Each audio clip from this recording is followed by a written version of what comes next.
aí, galera, beleza? Como é que vocês estão? Meus amigos, acreditem se quiser, mas hoje temos notícias positivas do início até o fim. Eu sei que isso soa estranho, porque ser direita no Brasil é estar acostumado a muita confusão, mas o vídeo tá aqui dividido em 4 partes, onde vocês já devem conhecer essa imagem. Vamos começar falando um pouco da justiça. O Estadão publicou 2 editoriais aí, bem fortes, comentando aí sobre alguns assuntos que eu acho que chama atenção, essa mudança no comportamento da imprensa, que não fica restrito ao Estadão, mas também da Folha de São Paulo. A Folha está se movendo de uma forma, não tem a ver com a justiça, mas salta aos olhos, vocês vão entender o porquê, para depois entrarmos ali um pouco na questão das blusinhas. Eu acho que a situação pro Lula tá muito ruim, ele vem sofrendo aí um desgaste grande, inclusive um desgaste junto à sua militância.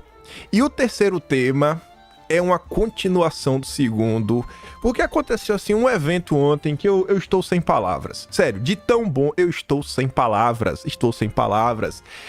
Assim, é pra bater palma em pé, 1 minuto sem parar pra oposição, pra direita brasileira, que eu acho que nem o responsável entendeu a magnitude do que ele fez. Ficou meio misterioso, né, o que eu tô falando. Mas tem aquela foto ali, Bolsonaro versus Lula, não é à toa, e me faz acreditar que teremos dias muito melhores no Brasil. No final, tem mais algumas coisinhas ligadas à democracia brasileira, e nem fede nem cheira, mas tem algumas coisas interessantes pra gente relembrar, e vamos começar, porque para os 3 primeiros temas a gente tem que comentar sobre tudo. E vejam só. Estadão. Na verdade, a gente vai comentar sobre 3 editoriais. Os 3 editoriais do Estadão hoje estão bem interessantes. Um é esse daqui. Virou desforra. Onde o Estadão resolveu comentar sobre essa mudança no inquérito lá do aeroporto de Roma. Diz que em fevereiro, a PF arquivou inquérito aberto para apurar as agressões que o ministro alegou ter sofrido junto com sua família no aeroporto de Roma. À época, o delegado Hiroshi Sakaki decidiu não indiciar o empresário Roberto Montovani Filho, sua mulher Andréa Munarão e o genro do casal Alex Zanata, por entender que as ofensas que o trio teria dirigido ao ministro, além do tapa que Zanata desferiu contra o filho do ministro, eram crimes de menor potencial ofensivo, o que já era evidente desde que o caso veio ao público. Agindo assim, Sakaki nada mais fez do que cumprir uma norma editada pela própria Polícia Federal, segundo a qual os crimes de menor potencial ofensivo, como foi aquela lamentável altercação no aeroporto, não ensejam indiciamentos. Ademais, o delegado justificou que, para indiciar os investigados, os crimes dos quais eram suspeitos deveriam ser passíveis de extradição, o que não é o caso da injúria real. Lembrando que o editorial não só exprime, né, a opinião do jornal, como sempre está nos jornais impressos, né, edição impressa do Estadão.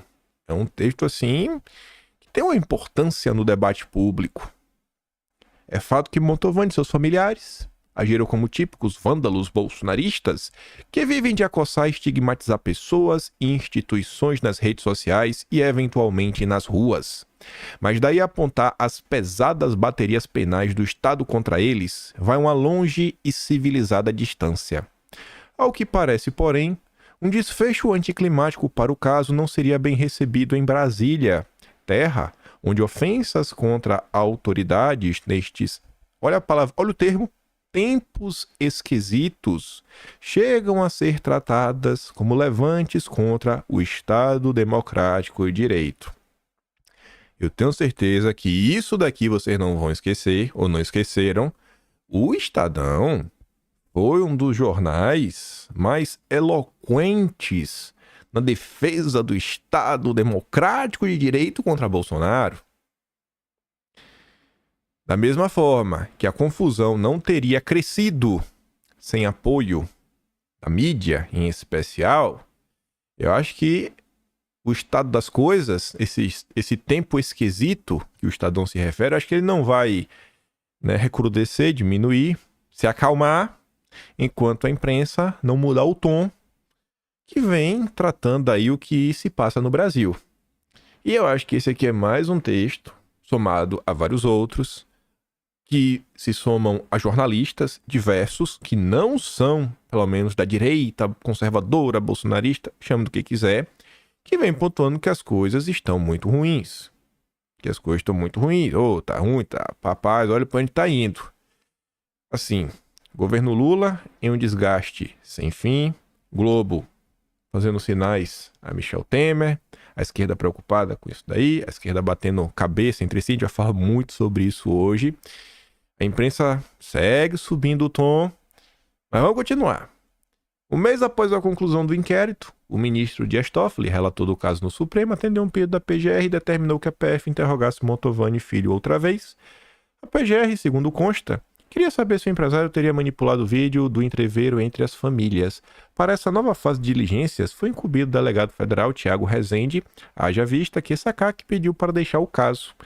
As razões de seu afastamento são desconhecidas, mas, de fato, o delegado nada mais tinha a fazer, pois ficou claro que a boa técnica policial adotada por ele não poderia levar a outro desfecho senão arquivamento sem indiciamentos. Eis que agora, sem que qualquer fato novo tenha sido trazido aos autos, o novo delegado decidiu mudar a posição da Polícia Federal e indiciou Mantovani, a mulher e o genro pelas supostas hostilidades contra o ministro. É difícil tirar a razão do advogado da família, o Ralph Tortman, quando ele diz a este jornal que o inquérito contra seus clientes, lamentavelmente, tem se revelado um verdadeiro vale-tudo. Como o próprio delegado Tiago Rezende reconhece, muito embora as palavras proferidas pelos investigados não possam ser ouvidas, nada nas imagens contradiu o que foi dito pelos agressores. Como se vê, portanto, a nova conclusão desta feita favorável ao ministro ampara-se apenas e tão somente nos interesses do magistrado, não em prova concreta. Parece haver dois tipos de rito de persecução criminal no país. Um, destinado aos cidadãos comuns.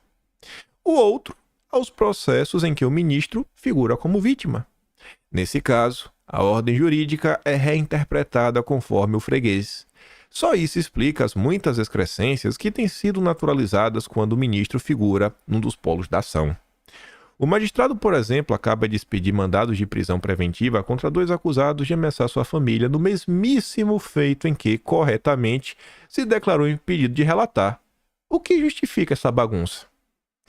O redivivo inquérito do aeroporto nem sequer deveria ter sido instaurado.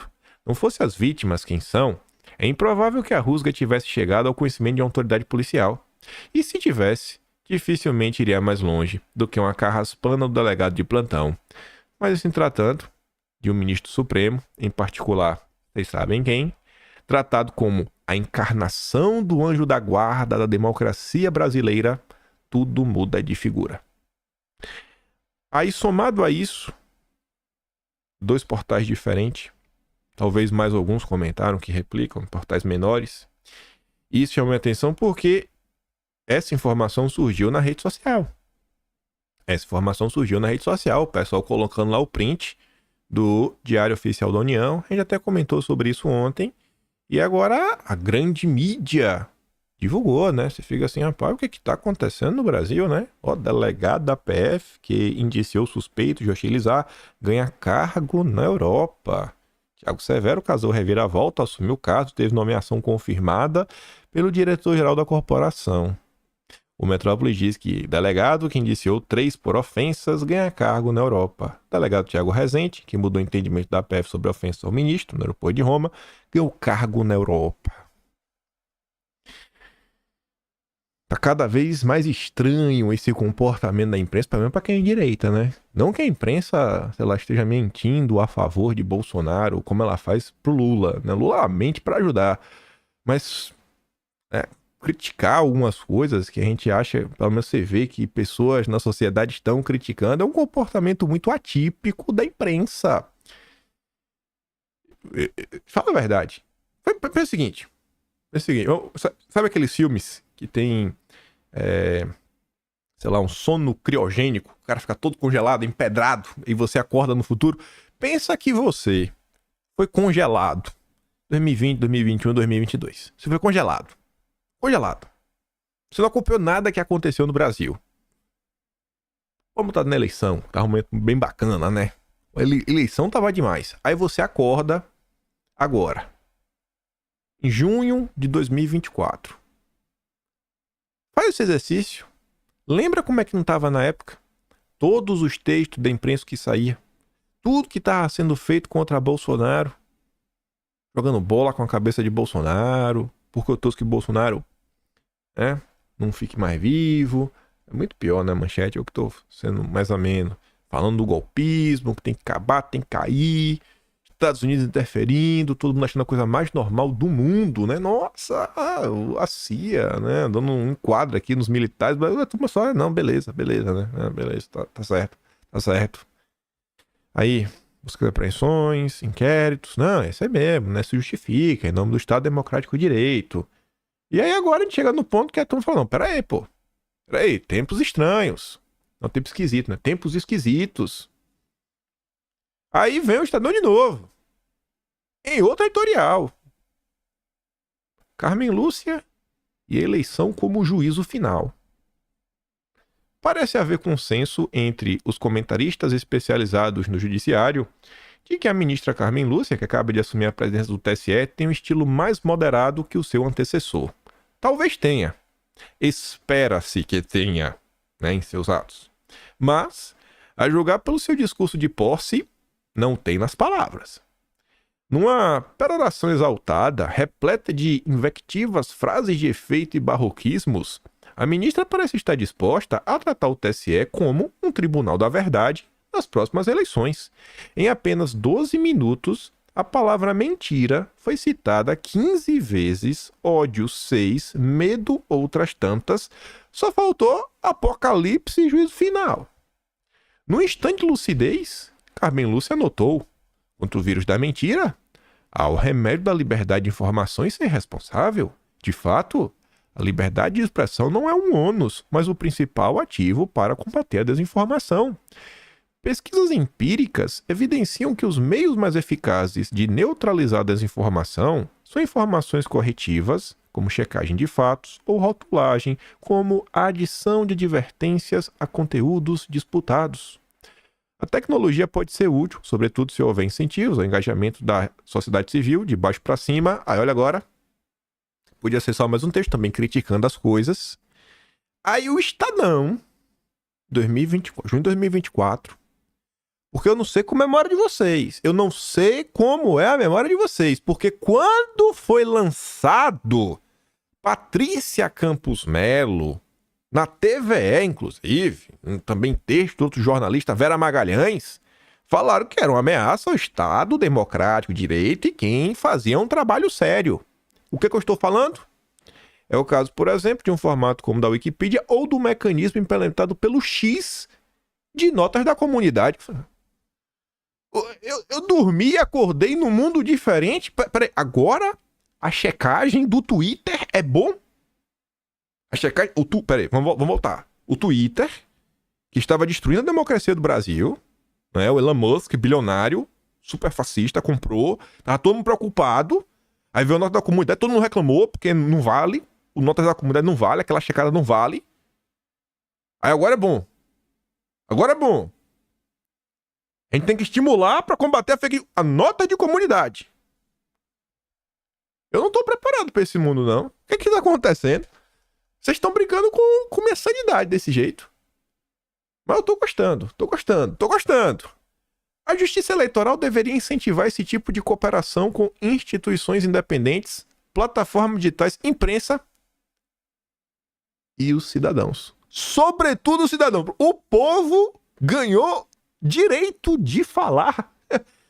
Rapaz, as coisas estão estranhas. Mas nada remotamente parecido foi invocado no discurso da ministra. Tudo se passa como se o país vivesse numa distopia em que os cidadãos precisassem ser tutelados por um poder paternalista que age de cima para baixo, higienizando o debate público do abuso das máquinas falseadoras que nos tornam cativos do medo e da mentira espalhada pelo poderoso ecossistema das plataformas. Ora, serão eleições como outras quaisquer. Haverá, como sempre houve, oportunistas dispostos a ludibriar. Mas É um dado universal da psicologia humana que as pessoas não querem ser ludibriadas. Publicações distorcidas ou falsas podem até enrijecer crenças pré-existentes, mas, pela segunda vez, em menos de 7 dias, o Estadão reafirma que há pouca evidência de que elas, as mentiras, por si sós, alterem comportamentos como votar ou resolver tomar alguma coisa. Ou seja, essa história de que fake news interferem em eleições, cara, não tem evidência nisso. Não tem. Não tem. Talvez aquelas que o Janones criou contra Bolsonaro, né? Chamando Bolsonaro de abusador olha, o que é?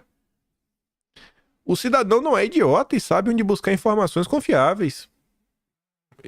Vocês da imprensa discordavam disso, né? Segundo pesquisa recente, inclusive, olha só, para não ficar em generalidade. A imprensa discordava disso. Com base no quê? Especifique. Eu reclamo tanto desse falar algo de forma generalista. Vamos trazer exemplos concretos.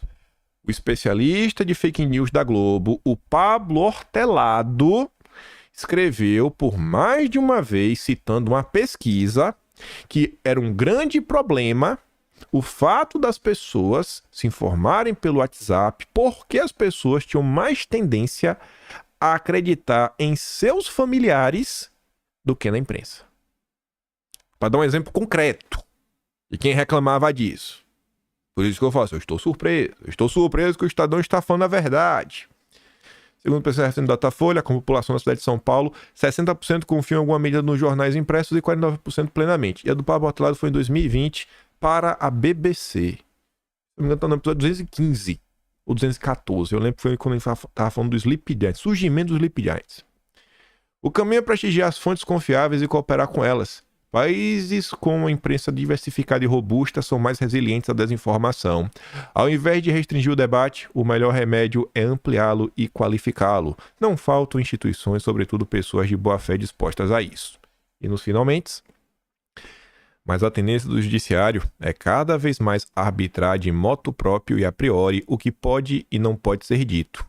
O TSE, por sinal, se autoconcedeu poderes para determinar de ofício, ou seja, sem provocação das partes lesadas ou do Ministério Público, a remoção de conteúdos. Nas eleições de 2022, foi o voto de Carmen Lúcia que validou a censura prévia de um documentário sobre o atentado a Bolsonaro. O documentário da Brasil Paralelo. À época, a ministra chegou a dizer que seguia o voto do relator com todos os cuidados, alertando que via a proibição como uma situação excepcionalíssima que a preocupava enormemente. A julgar pelo seu discurso, essa preocupação ficou no passado e a exceção, que já não se coaduna com a proibição constitucional censura, tende a se tornar a regra. Em 2015, num voto emblemático, a propósito da publicação de biografias não autorizadas, Carmen Lúcia apelou à soberania popular. Disse ela que o cala-boca já morreu. Hoje, a desconfiança dessa mesma sabedoria parece servir de pretexto para a ministra e seus colegas conjurarem o defunto. O cala-boca ressuscitou. E aí eu falei que tinham duas notícias que não eram sobre o judiciário, mas também saltam aos olhos. Ontem a gente comentou que o fact-checking da Folha, né, o Comprova, entrou em campo para acusar uma fake news da esquerda contra Eduardo Bolsonaro. E agora o Hélio Schwartzman, o cara que escreveu "Porque eu torço para que Bolsonaro parta dessa, né? Para outro lugar, bata as botas. Tem arenque na praia. Esquerda utilizou fake news para se opor à PEC sobre terrenos de marinha. Mas peraí. Que PEC é essa? Terrenos de marinha? Eu não conheço. Será que ele tá falando da PEC de privatização das praias? Ou não tem privatização de praia? E agora eu tô na dúvida. Será que a esquerda me enganou? Gente, o que é que tá acontecendo? Tá muito estranho, né? Tá certo que o Brasil tá marchando pro buraco. Tá certo aí que talvez a ficha esteja caindo na cabeça de muitos jornalistas, né? Que eles quebraram o país. Mas o cara tá andando de carro, tá vendo a miséria, ele falando, pô, sou responsável por isso, né? Pô, joguei o Brasil no buraco. Vou mudar um pouquinho. Mas é muito estranho. E ainda a Folha de São Paulo. Não há evidências de que Neymar apoie a PEC das praias, ao contrário do que diz Lula Piovani. Mas peraí, PEC das praias? Ou PEC da privatização? Por que não botou privatização? Normalmente, quando a gente vê a imprensa se referir a um projeto de lei, né, e quando ela meio que troca seu nome, normalmente é sempre para prejudicar a direita. Tipo, era PEC do rombo, lá do Lula, né?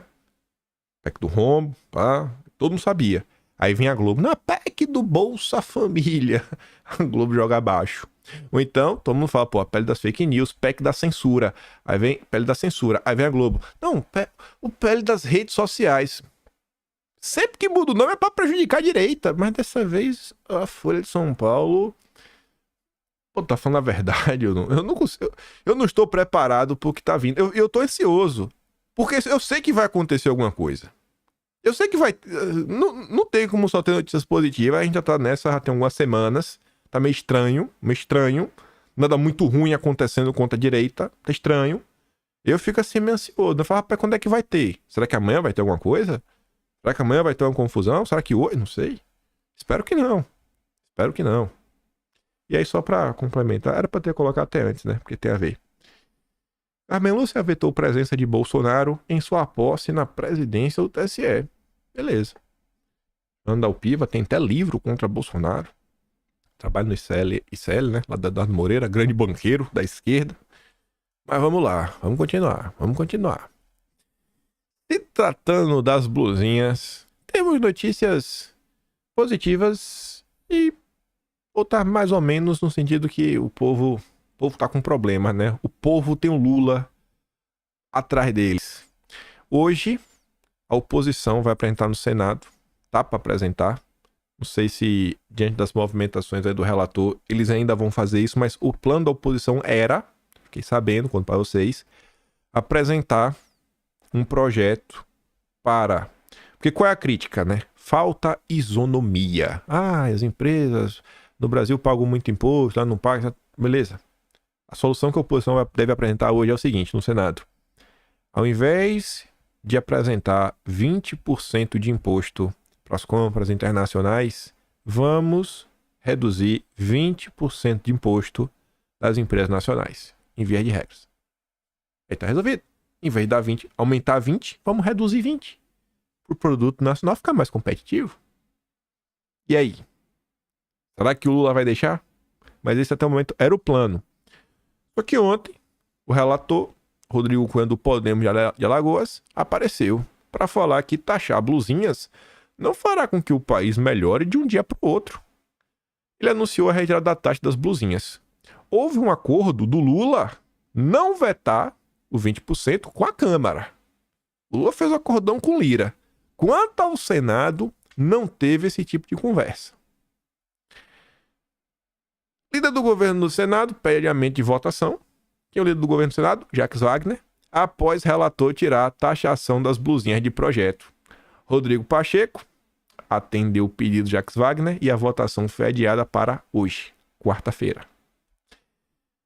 Governo, MDB e União Brasil manterão taxação das blusinhas contra o relator.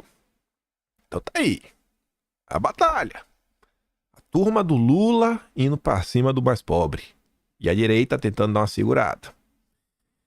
O Rafael comenta assim, ó, a esquerda precisa urgentemente de uma narrativa para não deixar o povo saber que o próprio governo está lutando para aprovar a taxação de compras internacionais inferiores a $50. O relator retirou a taxação do texto e ainda assim o governo votará em destaque a sua inclusão. Vai vendo a dor de cabeça. Essa questão da blusinha, ela tá crescendo tanto, tem tanta notícia que eu acho que se amanhã, independente do que acontecer, já tá na conta do Lula o problema. Já sofreu desgaste. Já não tá mais a mesma coisa. Depois daquele vídeo do Felipe Neto, né, falando, pô, e aí, Lula, com que cara eu fico? Aquilo ali foi, assim, acabou. Acabou pro Lula ali. Ficou feio. Ficou feio. Era pra eu ter comentado ontem uma coisa, mas acabei esquecendo. Eu tinha comentado lá no canal secundário, falando o seguinte. Se você olha pro Brasil hoje, as condições necessárias Bolsonaro ficar elegível, estão basicamente quase todas sob a mesa. O Brasil tá quebrando, o PT tá batendo cabeça, uma briga maluca entre poderes, a imprensa já tá mudando de tom, a coisa tá aí. E aí eu fiquei pensando, até falando com a Nova, pra mim a coisa, o grande diferencial é a questão econômica. Isso eu vi umas pontuações na internet que me fizeram pensar nisso, que é o seguinte, ó, eu vejo, não que Bolsonaro vai ficar elegível amanhã, depois, etc. Mas, pare e pense. Saiu recentemente, eu abordei em vídeo um texto falando sobre o fantasminha, né? Um fantasminha que tá aí assombrando a economia. E o Estadão falando, cara, esse fantasminha se chama credibilidade. O governo lá não passa credibilidade. Ninguém quer investir, tá todo mundo com medo. Tá todo mundo com medo de ninguém quer investir? Cara, a economia não vai andar, novos empregos não serão gerados. Se nada for feito, e nada vai ser feito, não tem como. Vocês acham, de coração, sem torcer contra o Lula, eu não consigo ver um cenário onde o Lula vai passar confiança. Depois de tudo que já foi feito, depois de rever as metas de inflação, a gente fez aquele dossiê naquela vez, para tentar entender, né, a crise do governo Lula, né? Cara, não vai acontecer. Então, até hoje, a única forma de você mudar o ânimo no Brasil é com a mudança presidencial. Isso vai acontecer em 2026. Até o presente momento, a direita sensata tá aí. Bota o nome, bota outro. Bota o nome, bota outro. Bota o nome, bota o outro. Tá basicamente quase todo mundo certo que, cara, o PT não vai conseguir se reeleger. O Lula não vai conseguir se reeleger. Ninguém mais aguenta o PT. O governo acabou. A esquerda comenta sobre isso. A esquerda tá falando isso. O governo acabou. A própria esquerda falando sobre isso. A própria esquerda. Só que aí vai, até 2026. Até lá, não tem como ter alguma unidade de ter assim, não, esse vai ser. Ninguém vai conseguir decidir o candidato. Por quê? Porque todo mundo, gosta ou não goste, sabe que tá na mão de Bolsonaro. Indicação do cara da direita. Se Bolsonaro dá o louco falar, meu candidato é esse, não vai falar assim, e aí, será? E agora, como é que vai ser? Será que o candidato que o Bolsonaro vai escolher, o Lula vai derrotar? Fica aquele negócio, né? Falando, pô, o povo sabe que o Bolsonaro não tem essa força. De que ele botar, o cara vai estar no segundo turno. Então, a única forma... E aí eu vi uns comentários na internet falando sobre isso, né? Sobre a confiança na economia, que não tem como melhorar.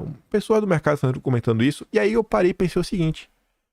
A única forma de você mudar o clima do Brasil antes das eleições de 2026 acabarem é tornar Bolsonaro elegível. É a única forma. É a única forma. Porque qual é a mensagem que você passa com Bolsonaro elegível? Qual é a mensagem que você passa? Ele vai ser presidente no 1º de janeiro de 2027. Essa é a imagem. Não tem outra. Não tem outra. Porque a partir do momento que ele tá elegível, você sabe, ele vai ser candidato. E ninguém mais aguenta o Lula. E aí a turma da esquerda fala, o golpe está... A própria esquerda vai começar a falar, não, o golpe está vindo, eles estão colocando o Bolsonaro no elegível, vão dar um golpe no Lula pra tirar... Então assim, é a única forma... Hoje, a única forma de você conseguir mudar o clima no Brasil e trazer esperança pro coração das pessoas, pelo menos pra metade da sociedade, é devolvendo a elegibilidade de Bolsonaro. Isso, inclusive, é algo que eu acho que deveria ser colocado em alguns discursos aí, alguns políticos, algumas pessoas influentes de alguns poderes, que passam nesses jantares, começar a falar sobre isso. É importante. Porque passa por aí a pressão para devolver a elegibilidade de Bolsonaro. Vocês querem resolver a economia? Cara, a única forma é essa. Para pelo menos metade do Brasil se acalmar, começar a voltar a investir, gastar um pouquinho, porque sabe que dias melhores virão. Vocês conseguem ver algum cenário tirando isso? Devolver, porque devolver, aí aí o povo vai pra rota, é capaz de ir pra pedir impeachment, falar, não, vamos começar com o governo Bolsonaro, o governo já fracassou, deu errado, a gente tá perdendo tempo aqui, vamos lá. Vamos antecipar, não tem como antecipar isso, né? Mas enfim, confusão. Aí vai ter até 2026 discussões sobre, quem que vai ser a equipe econômica do governo Bolsonaro, isso aqui, como é que vai fazer, como é que começa a discutir, né? E tem embate com ela, deixa o governo lá de lado, ninguém tá mesmo pra nada, e começa a colocar o Brasil pra andar. Eu acho importante começar a trazer essa discussão. A única forma de pacificar o Brasil hoje, trazer esperança, é devolvendo a elegibilidade de Bolsonaro. Pra mim tá bem claro isso. Não é nada de torcedor. Nada de torcedor. E se a turma que tá ao redor de Bolsonaro tiver inclusive um plano para mostrar porque, ó, quando a gente voltar a fazer isso, você consegue convencer ainda mais. Você tem um plano, cara, a gente vai voltar a fazer isso. É assim que a gente vai tirar o Brasil do buraco. Porque ninguém aguenta mais o PT. E aí, como o Rafael falou, né, precisa de alguma narrativa. Precisa de alguma narrativa. E a gente também sabe que não tem como só ter notícias positivas para sempre. Polícia Federal vai indiciar Bolsonaro nos próximos dias em caso das joias e do negocinho lá de tomar. A Rafael diz, né, eu tô fora há um tempo. Isso aqui é normal no Brasil, né? A imprensa já sabe do resultado. Igual como era Lava Jato. Lava Jato era assim também, tem que comentar, né? Pra não esquecer. Isso é o chamado lavajatismo, que era diferente. A Operação Lava Jato foi uma coisa, tinha uns lavajatistas dentro dela, teve a parte boa, teve algumas partes que merecem questionamentos. As partes que merecem questionamentos, principalmente, é como algumas pessoas se utilizaram de alguns expedientes para tentar, né, dar um direcionamento na opinião pública para obter algumas coisas. E é mais ou menos isso, né? Tinha muito na época notícias no antagonista, para tentar dar um direcionamento nas coisas, mas tudo bem. E aí, onde é que tá o homem? Alfredo Scar Filho, candidato ao AB em São Paulo, apoiado aí pela minha parte da direita, como é que eu vejo comentando, não conheço pessoalmente. Honra dialogar o PL 1123/2022 com o nosso presidente Jair Bolsonaro. Esse PL é uma lei de autoria do Scaff é Alberto Scaff, que propõe eleições diretas para a presidência do AB. A turma está meio insatisfeita, né, com o que é o AB, acho que principalmente a direita queria mais empenho na defesa de algumas coisas. E aí vamos lá, para a parte mais interessante de todo o dia de ontem, que botou muita esperança em meu coração. E não é essa editorial, mas vocês vão entender. A gente tem que começar daqui. Uma coisa que a priori é apenas uma crítica ao Lula, só que é mais profunda. Temos que passar por 2 textos antes de chegar no gol. Mas gol de placa, no ângulo, 3 dedos. Vou até adiantar, não vou adiantar quem bateu a falta não. Mas foi um gol sensacional. Sensacional. Vem comigo, essa parte mais importante do vídeo hoje. Sem sombra de dúvidas.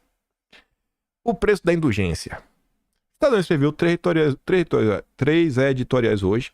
3 que a direita meio que é representada, né? O que a direita fala.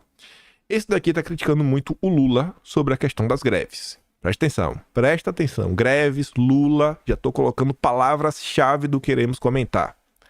Parecem insuficientes os prejuízos já impostos pela operação padrão dos funcionários federais do setor ambiental. Há 6 meses, os servidores suspenderam trabalhos em campo, como fiscalizações e vistorias, afetando o combate ao desmatamento, travando obras que precisam de licenciamento e gerando problemas em cascata para empresas e para o próprio governo federal. Olha só. Tá reclamando da greve, falando, tá trazendo problemas para o Brasil, está afetando a economia, está afetando empresas, o próprio governo. Os grevistas querem chamar atenção para o que consideram desinteresse do governo por suas demandas. Tal desinteresse, porém, beira a indulgência. Se o complacente presidente Dilma não dá qualquer sinal de que pretende se desgastar em negociações salariais, muito menos numa necessária reestruturação da carreira do funcionalismo, ninguém do seu governo parece empenhado o suficiente para enfrentar o problema. Sobretudo quando os servidores de braços cruzados sabotam atividades essenciais para a economia. Afirmação dura. O próprio Lula já havia aberto a porteira para movimentos grevistas passarem, não tem moral para falar contra a greve. Nasci das greves, disse ele numa fala que ecoou como incentivo às paralisações. O prolongamento da operação padrão do setor ambiental, eufemismo para a greve, já demonstrou seus efeitos. A redução do ritmo de trabalho diminui o volume de autorizações a menos da metade. A queda da emissão de licenças e autorizações foi de 180 para 69 entre janeiro e abril. Se comparado ao mesmo período de 2023 a 2024, a atual produtividade está abaixo da registrada na gestão do então presidente Jair Bolsonaro. Vejam só. Período no qual servidores do IBAMA e do Instituto Chico Mendes alegam ter ocorrido desmonte dos órgãos ambientais. Ao desmonte dos órgãos, contudo, responde-se com desmonte da economia. O setor de transmissão de energia elétrica calcula que o IBAMA analisa projetos que somam 75 bilhões de reais em investimentos, considerado lotes arrematados em leilões realizados entre 2021 e 2024, termoelétricas, parques eólicos e linhas de transmissão. Espera a assinatura dos fiscais. Em maio, os fabricantes de veículos automotores informavam haver 50 mil carros aguardando a liberação da licença de importação. Segundo o Instituto Brasileiro de Petróleo e Gás, o setor público deixou de arrecadar mais de 1 bilhão. A queda do faturamento do setor teria sido 3,4 bilhões, enquanto outros 650 bilhões de novos investimentos estão parados por falta de licenciamento, sem esquecer o abalo na geração de empregos e nos autos de infração de crimes ambientais. Até aqui, a gente está falando da greve. No governo Bolsonaro não era assim. Como Lula não se empenha em resolver, pelo contrário, como Lula estimula essa greve, que acaba por prejudicar a economia brasileira. O Estadão está preocupado, mostrando por geração de emprego. Olha só. E o mais importante, temos um problema. E ninguém quer resolver o problema.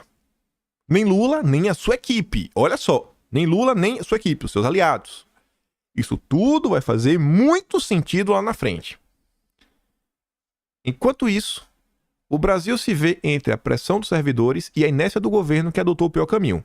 Ignorar tanto as carências na infraestrutura dos órgãos ambientais, problema reconhecido pelos próprios executivos dos setores afetados, quanto os efetivos devastadores deixados por uma paralisação que já foi longe demais. Um misto de indiferença e incompetência que está custando caro ao Brasil. Aí temos o segundo texto. Estamos quase lá. Hoje, um rapaz chamado Nicolau da Rocha Cavalcante, um advogado, escreveu esse texto de opinião. O Brasil invisível aos olhos da esquerda. É um texto que já começa atacando os bolsonaristas. Mas calma, que o texto é interessante. A presidência de Jair Bolsonaro fez muito mal ao país. É verdade, mas a verdade é que, mesmo após o término de seu governo, mesmo depois da Justiça Eleitoral declará-lo inelegível, continuamos enredados na irracionalidade, no acirramento de ânimos, na ausência de diálogo sobre os temas fundamentais do país. Olha só. Lá atrás, falava, temos que discutir um projeto de país, começar a discutir essas questões, porque quando as pessoas começarem a se questionar, cara, cadê? Sabe, a gente queremos soluções, a gente pode não ter para apresentar. Mas pelo menos na hora que olhar, falar, quem está debatendo no Brasil são aquelas pessoas. Esse texto vai nessa linha. Surgindo pessoas preocupadas com os temas fundamentais do país. É possível, trata-se de uma escolha, continuar responsabilizando Bolsonaro pelo atual estado das coisas. Afinal, ele causou danos profundos, danos na política, administração pública, meio informativo, imaginário coletivo, mas, a meu ver, essa escolha, além de diversionista, ou seja, uma cortina de fumaça, é improdutiva. É preciso exigir de quem está agora no poder, nas várias esferas, a capacidade de reagir a tudo isso. Nessa matéria, a responsabilidade recai, especialmente sobre Luiz Inácio Lula da Silva. Na esteira do que a gente comentou, que saiu até na Veja. Olha, foi Bolsonaro sair dos holofotes, os problemas do governo Lula apareceram. A cortina de fumaça não funciona mais. O Brasil tá na pior. E ninguém tem fé no governo. Por isso que tem que deixar bem claro, né? A importância de tornar Bolsonaro elegível de novo. Podem ser citadas várias deficiências do governo federal no enfrentamento da crise cívica, política e econômica do país. Crise em 3 áreas. Destaco o seguinte aspecto, que me parece um denominador comum das lideranças de esquerda. E aí, assim, ele começa falando do bolsonarismo, mas o texto é para falar da esquerda. Ele está poupando a direita. Uma incompreensão profunda sobre o Brasil atual. Além de gerar distorções e inconsistências em suas propostas, o desconhecimento sobre o país é obstáculo para a realização de políticas públicas politicamente delicadas, como a redução do superencarceramento e a nova estratégia para as drogas. Há um deslocamento da realidade, inviabilizando o diálogo com a sociedade. Tudo fica fragilizado e desorientado. A crítica aqui ao governo Lula não é por ele supostamente estar muito à esquerda, como se seu grande desafio fosse aproximar-se do centro. O ponto é anterior, é mais básico. Ele não está conseguindo enxergar o Brasil, o que o incapacita de propor e implementar as políticas públicas necessárias. Na incompreensão da esquerda sobre o Brasil, 3 áreas chamam a atenção: o mundo rural, não apenas o agronegócio, o trabalho contemporâneo e a diversidade cultural da sociedade brasileira. Olha o incômodo do cara. É evidente que o campo está mais à direita no espectro político, mas é um erro achar que se trata de um fenômeno eleitoral a exigir algumas medidas do governo federal ou mais verbas para o setor. Cara, não é só isso. Ele não só quer só dinheiro e verba. É muito mais profundo. Há um novo Brasil. E não apenas no centro-oeste, mas também no nordeste, no sul, no sudeste, no norte, que precisa ser conhecido, respeitado, admirado, promovido. Há nele também muito a ser corrigido e melhorado. Mas isso será impossível se o governo estiver distante ou menosprezar o setor. A agropecuária brasileira não é sinônimo de latifúndio, de atraso, de analfabetismo, de ignorância climática. A preocupação com o meio ambiente, respeito à legislação, uso intensivo de alta tecnologia, interação constante com as melhores práticas internacionais. O campo brasileiro exporta conhecimento e soluções sustentáveis para muitos países. Há novas cidades, fruto do desenvolvimento agrícola, com ótima qualidade de vida, há famílias jovens, empreendedoras, com garra e profundo amor ao país. Seja qual for a sua orientação política, é preciso conhecê-las, identificar suas necessidades, ouvir suas aspirações. Vamos ouvir o que as diferentes correntes estão falando. Conhecer o campo não é apenas ir agri-show, não é tarefa esporádica, não é atividade midiática, é estar próximo do Brasil e do seu povo, é cultivar um olhar abrangente sobre o país, o que certamente evitaria muitos equívocos. Por sua trajetória de vida, Lula conhece como poucos a dinâmica laboral dos anos 70 do ABC paulista. Mas esse modelo de trabalho, ele não existe mais. Ele não prevalece nem mais no Brasil, nem no mundo. Há novos cenários, com mais incertezas, novos atores envolvidos, novas angústias, novas demandas, novas tensões. A própria questão da compra internacional. Hoje em dia a tecnologia se faz presente na vida das pessoas. Como é que você está dificultando o acesso? Você tinha que baratear. Porque são produtos que o Brasil não produz. Você tem que facilitar que ferramentas que são necessárias para exercer atividades sejam adquiridas de forma mais fácil, mais barato. Se o Brasil produzisse, que beleza, incentiva a indústria nacional, não fabrica, tipo computador celular, coisa básica. Tô falando ferramenta chave de fenda, assim, um próprio computador, um celular. Compreender o mundo do trabalho é condição indispensável para reduzir as desigualdades, para conduzir bem a política econômica, para melhorar as taxas de emprego, promover o ambiente de negócios. Mas não é só isso. O trabalho é aspecto fundamental da vida de cada pessoa, configura a sua identidade e é o locus primário de socialização. Um governo que desconhece o trabalho contemporâneo está radicalmente perdido, e isso é percebido pela população. Por último, mas não menos importante, está a diversidade de aspirações presentes na sociedade brasileira. Ele vai falar de cultura. Tu acha que ele vai defender os identitários? Os wokes? Há quem fale que Lula precisa de um governo ideologicamente amplo em razão de ter vencido em 2022 por pequena margem de votos. Nas sociedades plurais, o governante tenha vencido por muito ou por pouco, deve ser capaz de compreender a variedade de aspirações da população. No entanto, o governo Lula é pouquíssimo plural, com a visão unívoca de quem é o brasileiro. Sua distância com a população evangélica é apenas a ponta do iceberg. Só em relação aos evangélicos. E aí, tinha que trazer esses 2 textos para a gente construir várias coisas, vários problemas estruturais que impactam todo o Brasil. E que você vê que existe um clamor, porque quem não é de direita falando, cara, pelo amor de Deus, temos que discutir algumas questões independente do olhar político da coisa, da ideologia. E aí, nesse contexto, eis que surge o deputado federal eleito por Minas Gerais que inclusive foi o deputado federal mais votado de 2022. Deputado federal que agora, nesse início de ano, com a mudança nas comissões, ele assumiu a presidência da Comissão de Educação e foi amplamente criticado, inclusive pelo próprio Estadão. Estou falando do deputado Nicolas Ferreira, do PL de Minas Gerais. Nicolas Ferreira, talvez ele tenha feito a coisa mais importante de seu atual mandato enquanto deputado federal. A depender dos desdobramentos disso daqui. A depender dos desdobramentos aqui, talvez Nicolas tenha feito a coisa mais importante do mandato até o presente momento. Nicolas ontem, às 10h57 da manhã, fez um tweet. Que eu fiquei sabendo do tweet do Nicolas, não porque apareceu pra mim o perfil dele que eu sigo, mas para aparecer na sua questão, por causa das minhas listas que eu tenho, de listas fora da direita. Como já começando aqui.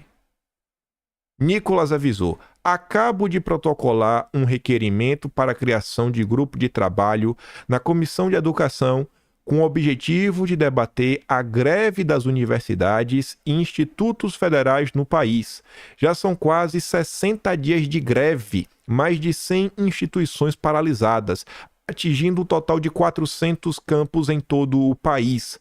A falta de diálogo do governo Lula não é só com o Congresso Nacional, mas também com os profissionais da educação e alunos. É hora do parlamento, sobretudo a Comissão de Educação, articular e cooperar para que as demandas necessárias sejam atendidas e a greve se encerre. Vamos voltar.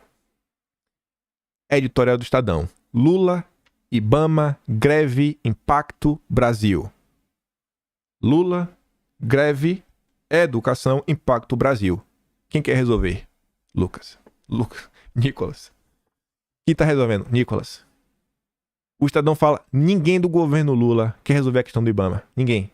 Nem ele, nem os seus aliados. Tem o Bolsonaro, né? Nicolas seria um dos aliados. Tá aí. Entrando em campo. Usando seu mandato pra fazer o quê? Entender as demandas. Pega o segundo texto. A esquerda... Como era a manchete desse aqui? O Brasil invisível aos olhos da esquerda.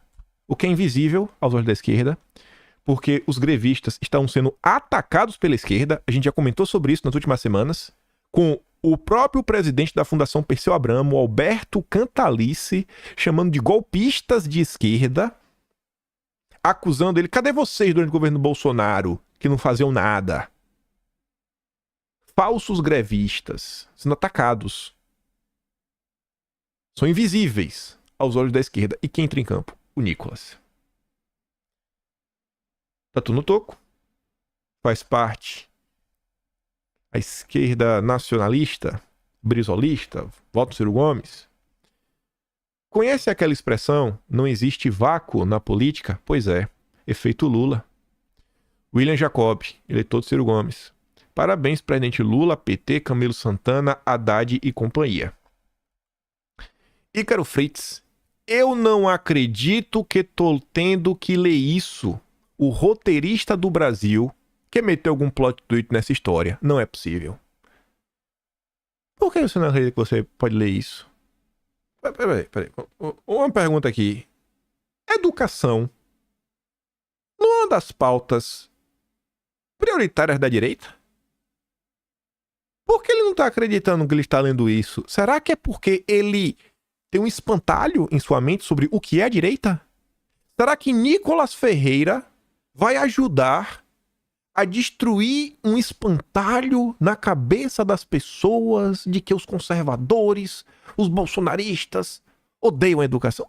Não, cara, Nicolas, você percebeu a oportunidade diante de você, Nicolas? Acho que ele não entendeu a magnitude do que está diante dele.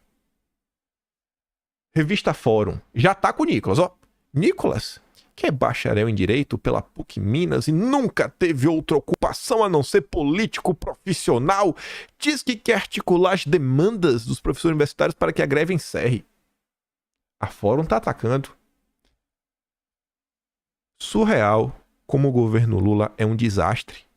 Cadê a foto do Lula, do Haddad? do Camilo querendo resolver a greve? Não tem. Vou voltar para a sala de aula e escutar que foi o Nicolas quem resolveu a greve. Que governo ruim, uma tragédia. Eu tô chocado que Nicolas está preocupado em resolver a greve, mas Lula, Janja, Haddad, a Esther, o Eck, Tereza Leitão, Erika Hilton não estão. Eu esperava exatamente o contrário. Vai lá, Lula. Deixa as universidades em greve. Olha quem tá querendo assumir a pauta que sempre foi da esquerda. Eita, que aí doeu, viu? Porque sempre foi da esquerda, é a direita que tá preocupada com a educação. O Bolsonaro deu um baitamento aí pros professores. Mas teve estado que não quis cumprir.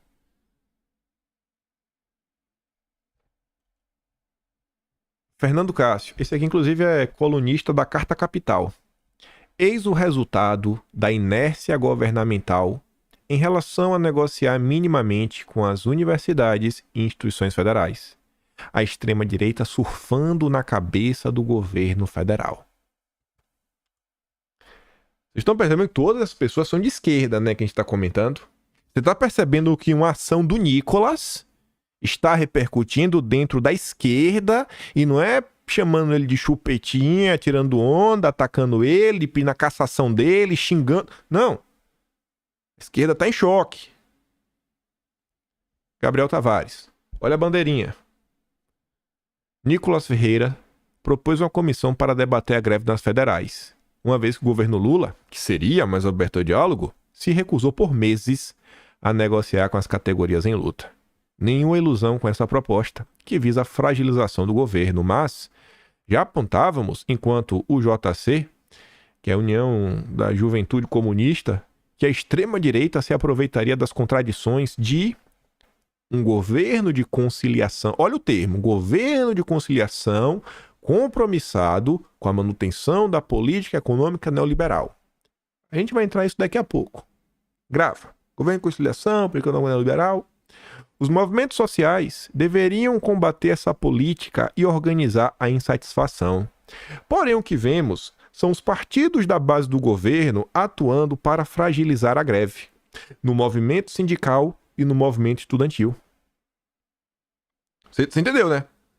A esquerda está dizendo que o que a gente está vendo é o governo Lula e os movimentos trabalharem contra a greve. A Uni, por exemplo, não convoca uma reunião de sua diretoria há meses, o que poderia unificar a luta estudantil e avançar nas pautas. Os sindicatos seguem lutando pelo atendimento de suas reivindicações e necessitam de apoio massivo do movimento estudantil, uma vez que suas pautas se combinam. Se as entidades estudantis não se envolverem nessa batalha, estarão dando espaço para a direita organizar a insatisfação.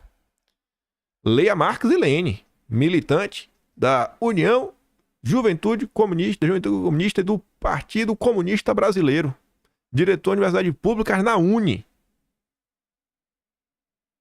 Pra não restar dúvida, né? De quem está fazendo esses comentários.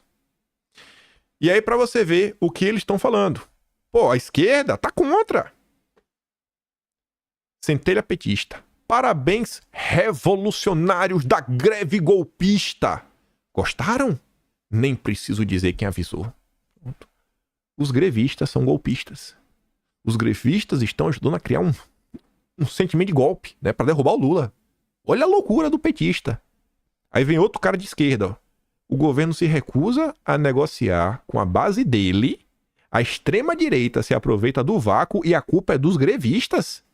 Em tempo, antes de Sinacef não estão articulando com Nicolas, o Chupetinha está sendo oportunista e alugou um triplex na cabeça dos petistas.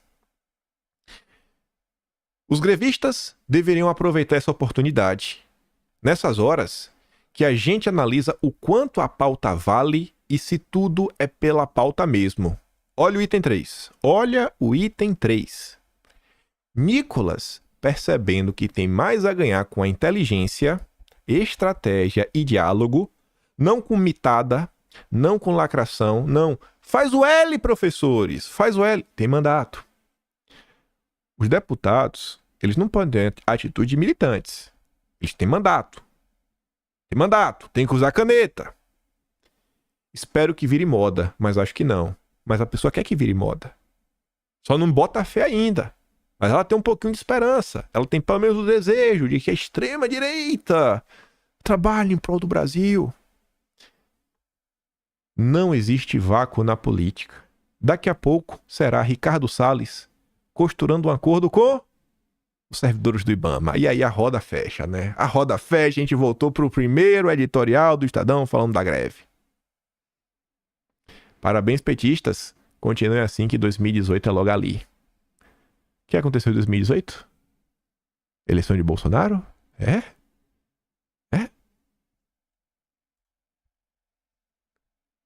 Vamos pra cá agora. A gente vai voltar ali no governo conciliador que se alia com os neoliberais. O André Luiz, ele faz parte... Ele se define como tradicionalista, pró-Getúlio Vargas. Ele não se define de esquerda nem direita, né? Se define como patriota. Não é que Lula deixou de aprender com a coragem de Lopes, Obrador e companhia. É que o sapo barbudo é nada mais que um neoliberal, amigo de banqueiros, internacionalista, aliado dos identitários, títere dos democratas yankees e com horizontes definidos pela elite intelectual apátrida formada na USP. Não tem mistério. O sapo barbudo dedicou e continua dedicando toda a sua vida, suor e lágrimas para evitar que qualquer coisa parecida com o México ocorra no Brasil. E olha que não tem radicalismo nenhum no México, é só o básico do básico de um governo que se pretende decente. A turma da esquerda apontou a muito Lopes Obrador que ele reindustrializou o país. Ele avançou com a indústria no México, o México começou, realmente, teve uma indústria lá. Vejam só. Nicolás traiu a direita? O que Nicolás está propondo vai contra as ideias da direita? Nicolás precisou vender a sua honra, vender a sua alma, sabe? Abandonar os seus valores para fazer o que ele está propondo? Eu acho que não. O Felipe Barros, ele traiu a direita? Quando ele apresentou o projeto de lei da soberania nacional contra as ONGs? O Felipe Barros abandonou os nossos valores? Os valores que a gente, poxa, viu ali em Bolsonaro, elegeu essa bancada? Ele traiu? Não. E onde eu quero chegar com isso? Felipe Barros, com seu projeto de lei da soberania nacional, depois com suas falas sobre a questão do dividendo da Petrobras, agora Nicolás, falando de educação, ambos, sem abrir mão de nada da pauta da direita, conseguiram repercutir fora da nossa bolha. Será que não tem pautas de direita?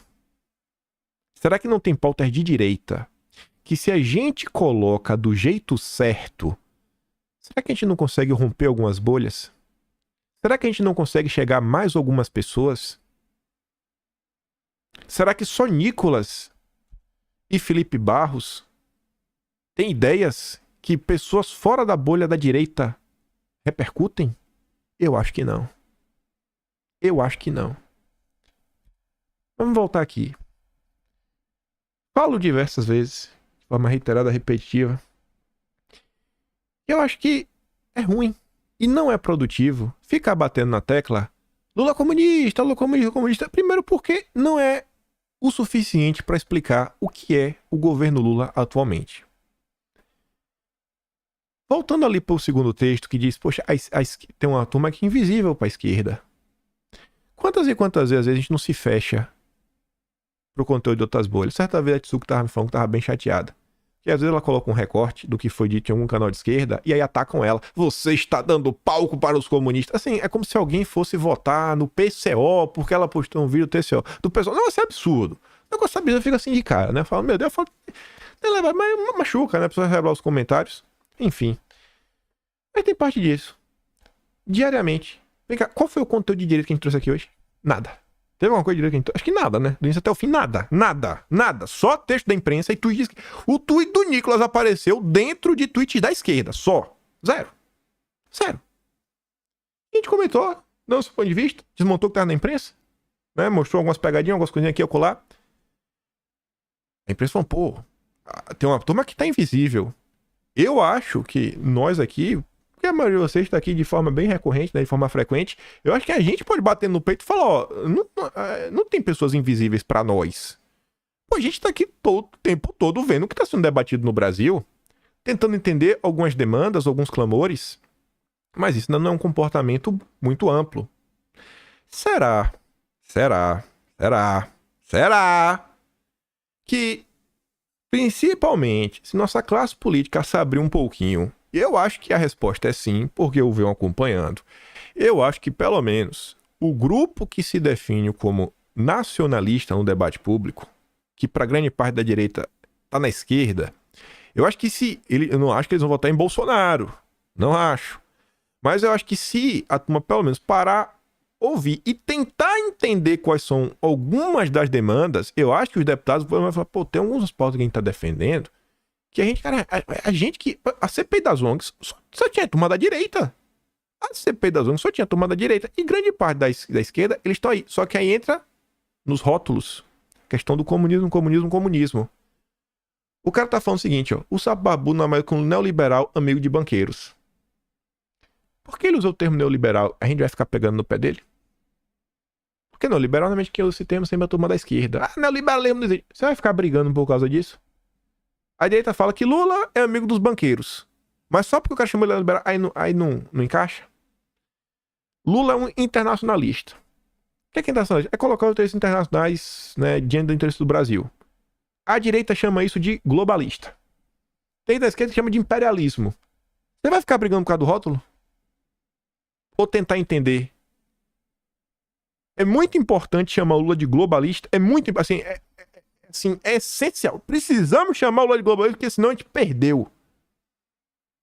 Não tô falando pra deixar de chamar, mas em determinado momento, uma coisa é quando você vai fazer uma palestra no auditório de uma reunião do PL, que só tem bolsonarista. Outra coisa é uma participação, um texto, uma entrevista na CNN. Exemplo. São locais diferentes. Outra coisa é você na roda de amigos, né, bebendo uma cerveja.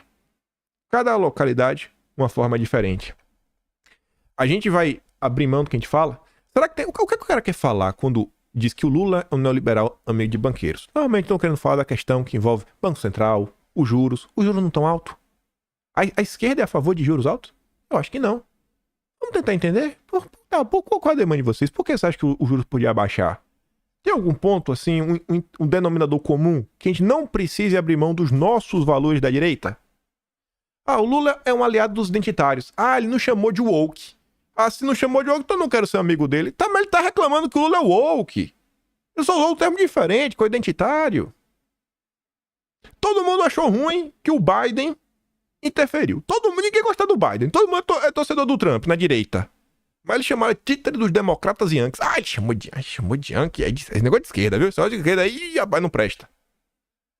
Horizonte definido pela elite intelectual a pátria formada da USP. Que é a turma do FHC da FEFELET. Que ninguém da direita também apoia. Agora, como, através de ações e do jeito de falar, conseguir chegar no coração dessas pessoas? A esquerda reclama. Às vezes do que a direita tá reclamando, mas com termos diferentes. A gente não precisa... Óbvio, vai ter alguns pontos que aí sim vai ter um choque. Vai ter ponto que vai ter um choque. Esse cara aqui anteriormente que tava falando aqui, ó, por exemplo, de governo de conciliação, compromisso com a manutenção da política econômica neoliberal, eu acho que esse cara aqui vai ser a favor do meu corpo e as regras. Tem um pra mim. Por quê? Porque ele é do Partido Comunista do Brasil, o JC, essa turma normalmente é a favor de muita coisa. Muita coisa. Esse cara aqui eu acho que não. Pelo que eu vejo, porque ele esteve como tradicionalista. É um cara que vê a importância da religião na coisa. São perfis, é isso que eu tô falando, tem perfis diferentes dentro da própria esquerda. Se a gente generaliza como se todo mundo fosse a mesma coisa, tudo comunista, a gente não sai do lugar. Eu acho que a gente só tem a ganhar, a gente tentar entender as diferentes bolhas que existem na direita e tentar trazer o apoio desse cara em propostas da direita, mas que ressoam dentro dele. Tipo o que o Nicolas está propondo agora.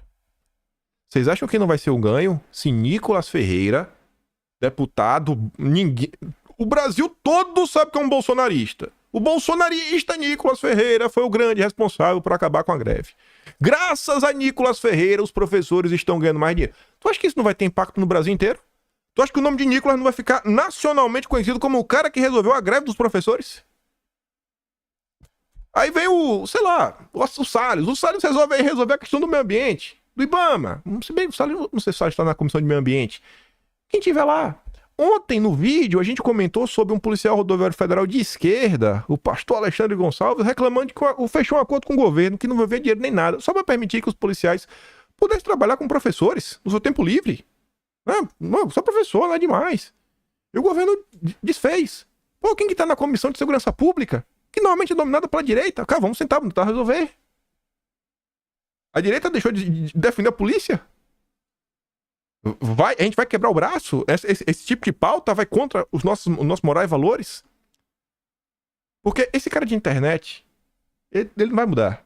Mas os professores, nem todos são de esquerda. Lulista, petista, nem todos são. Nem todos são. A família deles também não. Todo mundo conhece um professor. Todo mundo. Nicolas, o banco professor, todo professor fala, ganha dinheiro a mais. O filho sabe, a mãe sabe, o filho quando na escola, rapaz, foi o Nicolas. Roda. Essa do professor pode ter um impacto nacional gigantesco. Gigantesco, gente. Aí vai, do policial, esse aqui, resolve do IBAMA. Pautas que são, assim, caras pra direita, mas que eles criam um espantalho, como se a direita odiasse isso, aquilo, outro, etc, tudo mais. Não é a primeira vez. O Nicolas não é o primeiro. Felipe Barros conseguiu algo similar por 2 vezes. Forma como se coloca os assuntos, os termos. A gente quer estar certo ou a gente quer ganhar? Eu quero os dois. Sou sempre egoísta. Eu quero ganhar e estar certo. Mas mais do que estar certo, eu quero ganhar. Se eu precisar mudar um termo, não chama de comunista, chama de internacional. Vou te chamar de internacionalista então, tá de boa. Não fala que, sei lá, tá bom, banqueiro neoliberal. Tá satisfeito? Vamos lutar junto agora pra derrubar o governo Lula? Não precisa derrubar o governo Lula, né? Mas assim, aprovar o que tem que realmente ser aprovado. Aí eu falo isso aí, tá vendo? É um grande plano pra nos cooptar e derrubar o governo Lula. Não, o governo não vai cair, vai ficar até 2026 enchendo o saco. Mas em 2027, Jair Messias Bolsonaro tá de volta, viu? Tá de volta, segura o homem.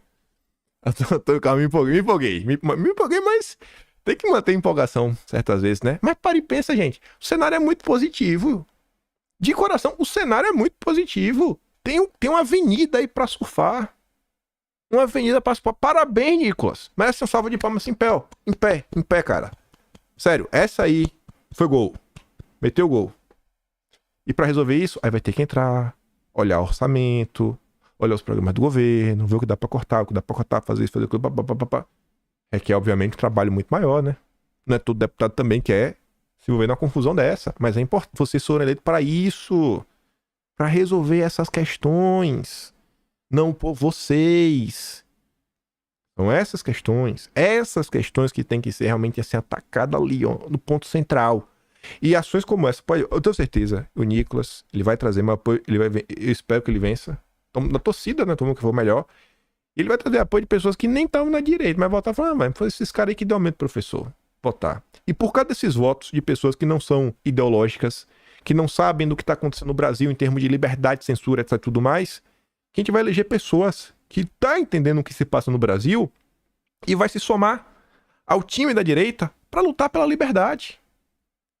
Resolvendo esses assuntos periféricos, vamos conseguir mais apoio da sociedade. Porque as pessoas que chegam e são eleitas, normalmente essas não tem como não estar, né, minimamente por dentro do que se passa no Brasil. E essa nova leva vai aumentar as fileiras da turma que luta pela liberdade, gente. O horizonte é positivo. O horizonte diante de nós... Na boa, e de tudo que eu falei aqui, o que eu tô falando é loucura. Eu tô tentando colocar, você tá falando pra me agradar, você tá tentando colocar uma falsa esperança em meu coração, ou o que eu tô te falando faz alguma lógica. Tudo que eu falei eu tô mostrando ali, exemplo, só pessoas de esquerda.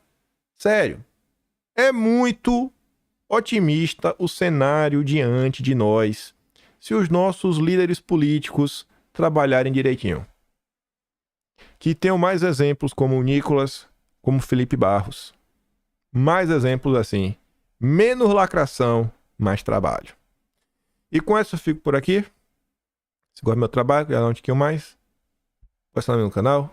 Tem um botão de valeu. Tem um peito também na descrição. E tem um Atlas brasileiro. Onde nós comentamos sobre tudo que se passa no Brasil. Os deputados aí quiserem. Deputado.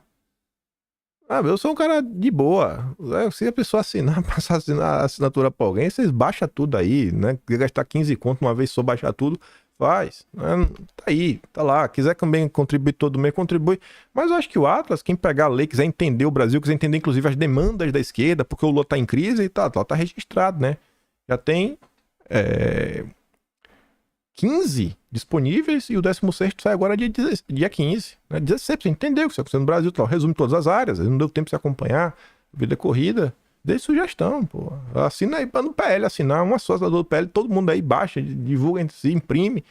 Eu acho que dá pra ajudar alguma coisa. Não sou o dono da razão, mas lá, na maior parte do tempo, tá narrado notícias, né? Notícias, fatos, vídeos. Lembrarem o que se passou no Brasil. E é isso. Volta no vídeo aí, bate umas fotos, um print que você achou interessante. Traga mais pessoas pra direita. Compartilhe o vídeo também, né? Que não vai cair o dedo. E volta amanhã. Aquele grande beijo, abraço, tamo juntos. Valeu, meus amigos. Fui!